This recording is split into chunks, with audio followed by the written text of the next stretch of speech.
Good evening, everybody.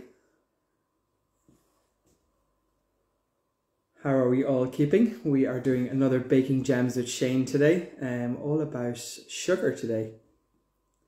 So I'm going to give it a few minutes just for a few people to jump on here, and then we'll get started.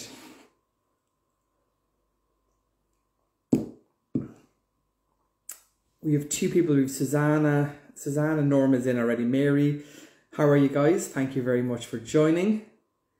If you could do me a wee favour and let me know if you hear me okay, that would be amazing. I hope you're all having a lovely day so far. Thanks so much for jumping in. We have a few people coming in, which is brilliant. Oh, loud and clear. Thank you so much. Sandy's Home Bakes in as well. Hi guys. Are you all keeping well? Thank you so much for jumping in. So this evening we are talking all about sugar, one of my guilty pleasures. If you know me at all, you know me that sugar is my best friend. So obviously I'm doing this on the Gem page, and Gem have such an array of sugars. I have them all lined up here beside me, so I'm going to be like a conveyor belt kind of going through them and showing you the different packaging and the different uses and stuff like that. So there's a lot to be discussed about sugar. So I have tons of notes. So if you see me glancing over this way, I'm just reading off my notes here as well, just with the differences in sugars, what ones to use for what. What I would love from you this evening is if you can jump on and ask me any questions. If it's sugar related questions or baking related questions, I will try my best to answer them for you. And I also love to guess where everyone's from, or if you can let me know where you're tuning in from. I think India is the furthest we've had in one of these lives so far. I don't know if we'll beat that this evening or not, but if you can let me know where you're from, tuning in from, that would be amazing as well.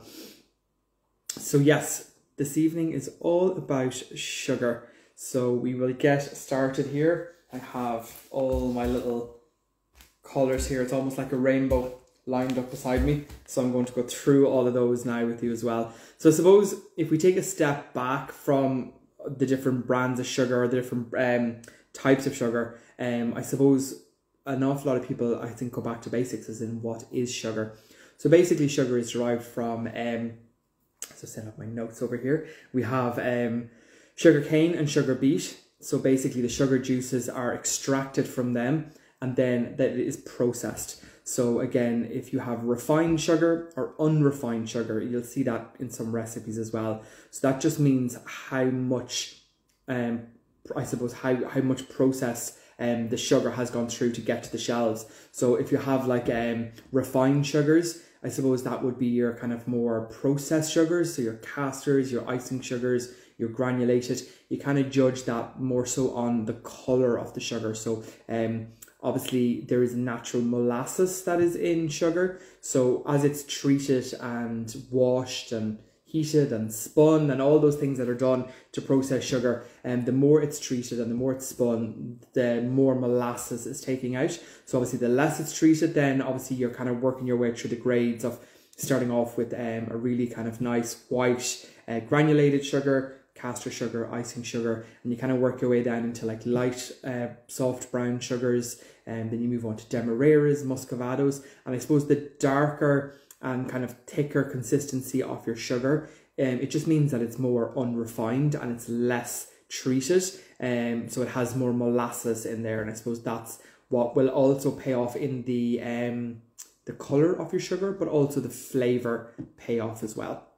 So that's just a little bit of a background just in regards to why different sugars are different colours. I know sometimes when you go into the supermarket it can be extremely daunting because you can see 10 different sugars in front of you and it's hard to know which ones to go for. So again, sugar I suppose is classified by the size of the grains and the colour of the sugar. So naturally you can, we talked on this, I think it was maybe the Gem Baking Live previous to this, or maybe the one before, we touched on jam sugars and preserving sugars. So obviously the preserving sugars are large chunks, crystals of sugar, and then you've also got like a pearl sugar that's kind of used for garnish and decorating your bakes. So obviously then the size of your grains, you kind of go as far as granulated sugars, and then you have your castor, and then you go down as far as your icing sugar, and again it just gets smoother and the grain gets smaller as well.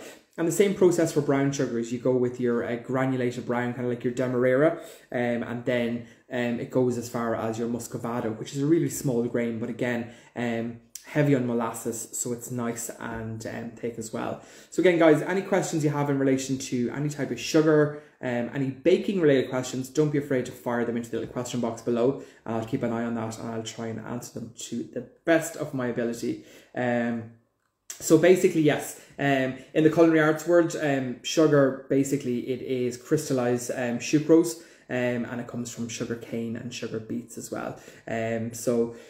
What are the functions of sugar? What does sugar do to your bakes? So if you're baking cookies, even if you're baking, where can I buy? Sorry, questions coming in here. You're going to see, this is a dead giveaway sign that I need to get my eyes tested. The minute anyone ever puts in a question, I automatically squint down here. So that is on my list of things to do. Where can I buy pearl sugar?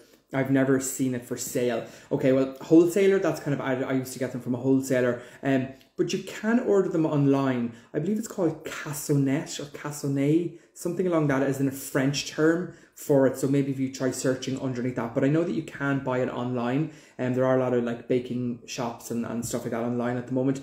And you can buy small bags. They are expensive, but they do, if you're doing nice little brioches or cinnamon buns or twists or any of that, they are really nice as well. So yeah, pearl sugar. You can use the gem, have the preserving sugar, and they're large crystals as well. They're good for texture, and they're kind of a little bit more translucent, so you mightn't get the same colour payoff. But it does add a lovely texture as well. And the preserving sugar, I don't have a bag just handy here, but it comes in a large bag and it's got a red label on it as well. So it's the gem preserving sugar. So keep an eye out for the preserving sugar if you can't get your hands on the pearl sugar. If you're really stuck, I know it's not the same, but if you buy the cubes, so your sugar cubes, it comes in the white and the brown sugar cubes, obviously. And if you just chop them really roughly and kind of break those up, it gives you sugar chunks as well. So with those kind of, I suppose, sugar chunks as well, you can add those to your top of your bakes as well. So again, it gives it a nice kind of decoration feel and a nice texture as well. So yeah, as I was just jumping back into there in regards to why do you use sugar in baking, what benefits does sugar have? I think sometimes you hear an awful lot of, I suppose, the downside of sugar, which is fair enough, but there's also a positive side of putting sugar, even in very small amounts, into your bakes. So naturally, sugar adds a sweetness. So if that even is, as I was saying, like cinnamon rolls or muffins or cookies or any of that as well, it adds a nice sweetness to it as well. So sugar also slows down the formation of gluten.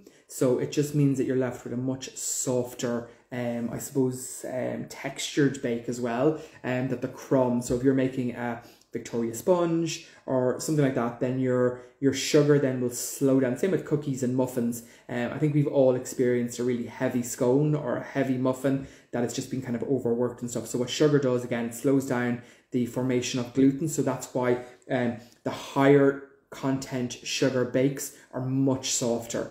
So it just leaves them a little bit more tender as well. And caramelization is a huge thing as well. So as sugar cooks in the oven, whether it's a bread, a loaf of a bloomer white bread you're making, or cookies, or again anything like that, as it cooks, the sugar will crystallize or caramelize, excuse me, and that will give you a nice browning to your baked goods as well. What we have here, sugar has a property called hygroscopic, which means it attracts and retains moisture. And again, that's just talking to you about having a nice kind of moist bake as well. Sugar does help with that, and it kind of extends the shelf life on it too. And I suppose it makes some baked goods last longer than they normally would without. And then sugar is a great addition for yeast baking. So the addition of adding sugar to like a yeasted bread or cinnamon roll or a brioche, anything like that, sugar and yeast work really well together, and it kind of speeds up that reaction. So sugar is really good for yeast baking too. So that's some of the benefits that we have when baking with sugar. You're all very quiet tonight. You're all watching quietly from home. If you have any questions, shoot them into the question bar. Let me know where you're all tuning in from. As I say every time that I'm on here, it's more for nosiness from me, from anything else. I love to know where you're all tuning in from. So first up, we will move on to our first sugar here. Now, obviously, this is going to be the other way around because of the camera, but this is the granulated sugar. So this is the gem granulated sugar. Again, this can be called table sugar, regular sugar. There's tons of different names on these, and especially you'll see in recipes as well that there are a lot of names in, I suppose, America, and you see that in recipes that are from the States, like superfine sugar, powdered sugar. It's the same here, but just with different names. So this one here is our granulated sugar. So this is probably most commonly used for teas and coffees. It can be used in baking. The one thing I will say though, and I touched on this earlier, with your bakes, the larger the granules, the longer it will take them to dissolve. So again, when I mean dissolve, you don't have to heat that up. It means during baking as well. So you can put granulated sugar into your bake, and when it cooks in the oven, a certain amount of it will dissolve, but not all of it. So you are going to be left with some texture. If you have no caster sugar and all you have is granulated, you can absolutely use it. There's no rules to say you can't use one and not the other, but the texture will be different. So just to keep that in mind, okay? So we have here, this is good for cocktails, mojitos, your large kind of grains, again, for muddling cocktails. It's really good for most types of baking. It's also really good for making syrups. So if you're making like a stock syrup if that's for fruit salad or whatever, for soaking sponges, your granulated sugar is good for that because you're going to be heating it up, so it will dissolve relatively fast, and then you get a nice consistency. Granulated sugar is good for jam, Margaret, absolutely. We touched on this on the jam making live that we've done a couple of weeks ago. Certain fruits will rely on pectin to help them set, so like overly ripe strawberries, raspberries, that kind of thing. You're better off using the jam sugar. So the jam sugar basically is with the addition of pectin and a little bit of citric acid, and that just helps your jam set up. But on regular fruits that don't require high amounts of pectin, that the fruit has high pectin, so you don't need it in the jam, granulated is absolutely perfect. So again, if you're doing some sort of like an apple jellies or something like that has high pectin, like plums, damsons, you can get away with using your granulated sugar. But your softer fruit, try and use the jam sugar if you can. So moving next on, this is like a boy or a girl band audition. We've got the next one up here. This is the gem caster sugar. I suppose this is the one that we would be most commonly used in baking because it is the texture is really good, and again, depending on the bakes that you're making, it's really good to use. I personally would use caster sugar the most. It dissolves very fast as well. So if you're making cookies or biscuits, when it's baking, it dissolves and you don't get any trace of sugar left. So it's really, really nice to bake with. So caster sugar, again, would be probably the most popular one. And if you see a recipe that calls for super fine sugar, that is caster sugar. What they call it in the States is super fine. So sometimes if you're jumping from recipes and you see a recipe that calls for super fine, that's exactly the sugar that we're using here as well. This is really good, as I said, for making desserts that you don't want too much texture. So perfect for making meringues, meringue roulades. We have a couple of questions in from some of our followers, so I will touch on those as I get down to the bottom of this as well. But yeah, really good for making mousses, meringues, anything that you really want to have a nice smooth texture. Jump on your caster sugar before you jump onto the granulated. Again, as I said, if you don't have this and you only have granulated, some people do blitz it up in a food processor, and that works as well. So again, anything that you're going to be heat treating it, so like if you're putting it into drinks, if you're making iced tea or any sort of syrups, again, caster sugar is ideal for that as well. The granules dissolve much faster as well. I'm going to put that to one side here. Next up here, we have our icing sugar, okay? So icing sugar, again, what they call in America is powdered sugar. So basically icing sugar is a staple, I think, in most people's kitchens if you are a baker. This is really good, again, for meringues. This is good for decorating also. we've all we've all overbaked or cooked something a little bit too much. Icing sugar is your friend. A little bit of dusting, whether it's an apple tart or a Bakewell or whatever it is that you might be using, even if it's a meringue roulade. If you just bake it a little bit too much, icing sugar is a great little weapon to pull out of your pocket. You can give it a little dusting as well, and it's really good for that. What are we saying here? Parents take out. My favourite from my lemon drizzle cake is white. Yeah, exactly. So perfect idea there. Then your white sugars as well. So if you're using like a granulated or a caster, it's really nice when you are using that in like a nice light sponge. It's really, really good. But the icing sugar is really good for making buttercreams. So if you're making an Italian buttercream or Swiss buttercream, depending what you want, or even like an American style, which will be the most familiar, where you're just creaming room temperature butter and icing sugar together with some vanilla or lemon, whatever that may be, you can use this one here. It's really, really, really good. Again, because you're not getting any texture, you're getting a really, really smooth finish in your buttercreams when you're using icing sugar. So that's a really good one too. What it's also really good for is making a really quick glaze. Whether that is on top of scones, whether that is for sticky buns, whatever you're using, what you would generally add your icing sugar and a little bit of lemon juice, whether it's on top of cinnamon buns is what I would generally use it the most. I would grab this, and even if you don't have lemon juice, you can just use water and just make a nice thick paste. And again, you can either kind of spoon that over so it leaves a nice trail, or you can let it down till it's looser and then brush that over it, and then that sugar glaze gives a lovely effect as well. So the icing sugar will be the best one for that, especially if you're kind of going to be dressing or decorating your bakes. Next up here, we're moving on to our browns. Okay, so this is the soft or the light soft brown. Okay, so this is absolutely beautiful when you're baking. Again, I suppose, as I touched on earlier, the main difference for this, the difference in white sugars, unrefined sugars and refined sugars, is how they've been processed. So the darker your sugars, the more molasses that's in there. By molasses, that's going to be adding a nice almost like caramel, treacly kind of a flavour to your bakes. And also keep in mind too what your bake is going to look like. And that gives you an idea of what sugar to use. So again, if you're making a Victoria sponge, generally it's nice and kind of pale in the centre. That's where you're using a lighter sugar. Where if you're looking at making a tea brack or yeah, tea brack, perfect example there. You know, when you cut that open, or a brown bread, sometimes you're putting a little bit of sugar in, not so much, but more the tea brack. It's a brown bake. So again, your brown sugars work really well in those as well.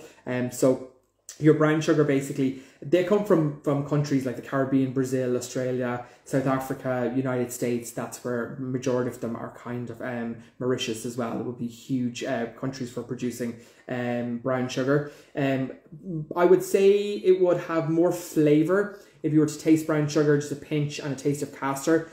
The molasses kind of treacly kind of flavour will come through in that, and that will also translate into your bake as well. So again, this is really good for marinades. So we're kind of delving over, we kind of talked a lot about sweets as well, sweet dishes. Brown sugar is really good for making especially barbecue marinades, as are most of the brown sugars. So what I would say is, whether you're making a barbecue sauce, whether you're making a spiced rub, spices work really well with your brown sugar. So again, that works really well for making marinades. It's also good for making syrups, and for baking. Most baking, it's really good for, again, if you're looking for a kind of a darker kind of a bake. Brown sugar for flapjacks, yes, absolutely. You're getting that addition of the those kind of treacly caramel notes. So again, you would get more flavour from your brown sugar than you would your refined sugar. So if you're looking for that little bit more flavour, I would say use your brown sugar before you reach for the white, if you have it in the house. So again, this really good for cookies, muffins, but also in savoury recipes. If you're going to make a nice spicy marinade for pork shoulders or even chicken as well, the light soft sugar is really, really good. Next up, this is our dark soft. So again, we're kind of touching on the same thing here again. This, I suppose, is less refined. Brown for cookies, absolutely. Cookies is just an absolute winner when it comes to brown sugar. If you want to take that one step further, if you can do like a brown sugar cookie, oh my God, trust me. If you've made brown butter before, where you're basically melting some butter down in a pot over the heat until I suppose it starts to froth up and you get that lovely kind of a nutty smell. Take that off the heat and then you can make your cookies with that brown butter. And brown butter and brown sugar cookies, like all day, every day. It's so, so good. I must actually make a batch. I've got a list as long as my arm of recipes that I need to test out, but that could be one as well. But again, this has been treated less than the granulated sugar, the caster sugar. What I meant to say also as well, our icing sugar is generally, there's the addition of like maize or cornstarch in all of your icing sugars, and that stops it from sticking together. Like your brown sugars here are very, very high in moisture and they will clump together. So that's normal. So again, I wouldn't be concerned about that in regards to brown or sugars kind of sticking together. Even the same with sometimes with caster, if you haven't grabbed the sugar in a while, it can kind of clump up, and that's just moisture. That's fine. Sugar is almost like honey. It's not going to go off. So it's just a matter of breaking that up. And if you find that you have a large chunk of sugar, sometimes they can be too hard to break up. Kind of keep that, and you can use that for making a syrup once you're melting it down. It works a lot better. But again, your icing sugars here is a blend of your really, really refined sugar and cornstarch. So there is cornstarch in here as well, in majority of all icing sugars. And again, that keeps it the consistency that's needed for sieving, and again that light powder. It's also really good for if a lot of you make cakes, for fondant cakes. I always do a little blend of icing sugar and corn flour in a little bag and dust it on the table, and it's really nice then to work, because obviously you're not going to be dusting your table with flour. So your icing sugar corn flour blend is really good when you're rolling out fondant on your work surface. It just stops it from sticking as well. So that's our light brown sugar, commonly used for baking. Again, adds a gorgeous molasses treacle flavour to your bakes. Next, we're moving on to our Demerara sugar. So Demerara sugar, what I would say is like an unrefined granulated sugar. So you're getting those individual crystals of sugar, but again, you're also getting the flavour there. What I would suppose typically reach for Demerara sugar, it's good for texture. That's the one thing I would say for Demerara. So if you want to get a nice crumb on top of your cookies, if you want to sprinkle it on top of a cake, what do I have it here as well? Crunchy toppings. So put it on top of muffins, scones, cookies. It actually doesn't dissolve and melt during baking as fast as the others. So after it's baking, it's such a beautiful texture. So if you have a brown sugar cookie or a brown sugar muffin, a sprinkle of this just before you bake it, it will stay on top, depending. Sometimes if the muffin mix is soft, it can sink, but generally on cookies and stuff, and it just leaves an absolutely beautiful crunch. So I would say Demerara, not only for your flavour and your sweetness, it's a really, really good one to use if you want to get texture into your bakes. I have made meringues before, but I've used the light soft. So you can make a brown sugar meringue. So generally your meringues are used with caster sugar and icing sugar, but instead of the caster, I have used the light soft. It does take a little bit more work, but you do get a lovely flavour payoff as well. When it bakes, it's also a little bit darker in colour. Sometimes it looks like you've baked it a little bit too much, but that's just the brown sugar and it's really nice. Next up, I have the Muscovado.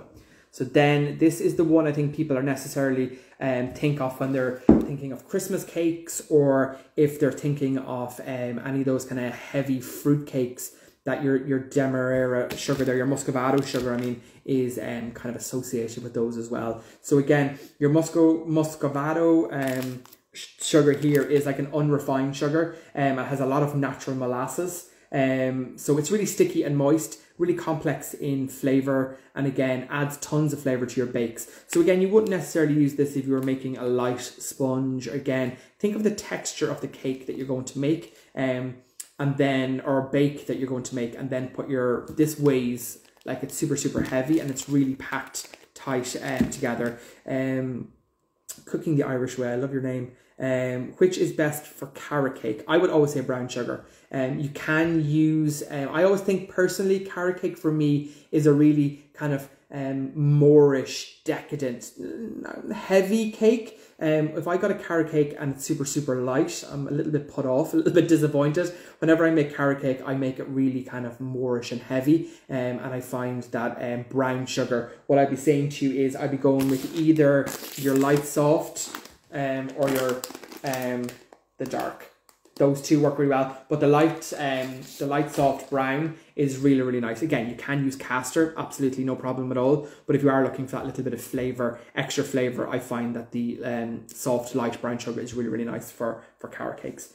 So yeah, you're basically this is really, really strong in flavor. It has a really, really gorgeous toffee flavor as well. Beautiful for I have a list here: barbecue sauces, marinades. It can be used in savoury cooking as well. It just adds that little bit of a toffee caramel flavour too. It intensifies flavour of like brownies and chocolate. So this works really well with chocolate dishes too. If you put the Muscovado sugar in with a chocolate bake, it does bring out and intensifies the chocolate flavour. So it's really nice. And again, gorgeous in hot chocolate. Really, really nice. I use honey. I use for honeycomb for it. It's heavy. Yeah, what I would say, Bernie's there about the honeycomb is you need to be really careful when you're making caramel and honeycomb, and you need to rely on your vision in regards to, you need to know when the sugar is starting to caramelize. And if you make a caramel or a honeycomb on a brown sugar base, it's the liquid is brown that's in the pot. So then when you cook it and it reduces down, sometimes it's hard to gauge when you're at the right stage to make honeycomb or make a caramel. That's why I generally would always use a castor sugar or granulated sugar when making honeycomb, because then you can see as the liquid turns from a clear translucent colour, it starts to go golden brown around the edges when it reaches the caramel point. So you can absolutely use brown 100%, but it just is a little bit harder to gauge when it's at the right stage to be adding in your soda for honeycomb, or you're adding in your cream to make a butterscotch sauce. So that takes a little bit more practice. Margaret, to glaze a ham, 100%. So again, I say the darker you go in regards to the ham glazes, the better. So again, I'd be kind of going with your dark soft sugar or your Muscovado sugar. So nice for ham glazes, 100%. Couldn't agree with you more on that one there as well. So we have a couple of questions in from a few people that messaged over the weekend. One of the questions: can I substitute brown sugar for castor sugar in a sponge? Thank you, Shane, for all your help and advice. Are you away? No problem at all. Thank you so much for tuning in. I'm getting hungry listening. Glazed ham. Oh my god, I know. I'm starving as well. So can this person ask, I don't have a name, sorry, can I substitute brown sugar for castor sugar in a sponge? What I would say is you can, but keep it to your kind of your lighter sugars. Where am I reaching here? Your light brown would work well. Yeah, I'd say your light brown sugar would, the soft light, it would work the best for a sponge. Absolutely, you can use it. Again, just remember, the darker down the scale you go in sugars, the more moisture that's in there, and it's going to be a heavier sugar. And again, keep that in mind, because obviously when you're weighing stuff out as well, it is going to have a lot of additional moisture. You can, but again, I wouldn't be going any darker than your light soft brown sugar. Anything darker than that, in my opinion, it's going to be a little bit too heavy. What sugar is best? I have a person that again didn't get a name here, sorry. They have struggled with the meringue roulades and what sugar is best to use. So what I would say to you, if your meringue roulade, if it's a soft meringue roulade, you're going to be using your castor sugar to make the meringue roulade, and then your icing sugar, I'm dusting in my head here, you use your icing sugar to dust over it as well. So again, I would keep away from your granulated sugar, because that's going to be quite grainy. So what I would say is stick to your castor sugar. That will dissolve in the meringue during baking and leave you with a smoother meringue as well. What would be castor, meringue, icing, jack bits I have here. Can you explain to me how to make caramel? I'll say it yet. Can you explain to me how to make caramel? It always crystallizes. Okay, So what I would say to you is when you're making caramel, you can either stick, I kind of touched on that just a bit before there, and we're talking about honeycombs. If you are going to make a caramel or butterscotch sauce or toffee sauce, what I would say to you is just until you get familiar with how to reach that caramel stage, I would be using either your granulated sugar or your caster sugar, because once you add the water, you create a syrup. And then the biggest mistake people make when they're making honeycomb or caramel in general is they agitate it too much. They kind of mix it and then it starts to crystallize, okay? So a couple of key pointers to remember when you're making a caramel as a base, and then you can turn that into different sauces. Caramel is the devil. Do you know what? If I had €1 for every time that I burnt a pot of caramel, I would be a millionaire at this point. It's just one of those things that just, in the space of a couple of seconds, it just changes. It goes from like just a very nice simple syrup to like black in the pot. So you do have to stay with it. So yeah, what I would say to you is in regards to your caramel, just to begin with, get used to using a granulated or caster. Add your water in. What I would say is don't agitate it, don't move it. What you want to do is you want to dissolve the sugar granules in the water, okay? And to do this, you need to set your caramel over a low heat to begin with, just to gently heat the water that you've put in, and that will gently melt the sugar crystals, and that will leave you with a lovely sugar syrup, okay? Then once you have a nice even dissolved liquid, then you can turn up your heat, okay? But don't be getting in there stirring with a spoon or a wooden spoon. What I would say, you can swish the pan initially just to kind of help the water dissolve the sugar. And what I would say to you is a mistake an awful lot of people make is that the heat element that they're using is too small.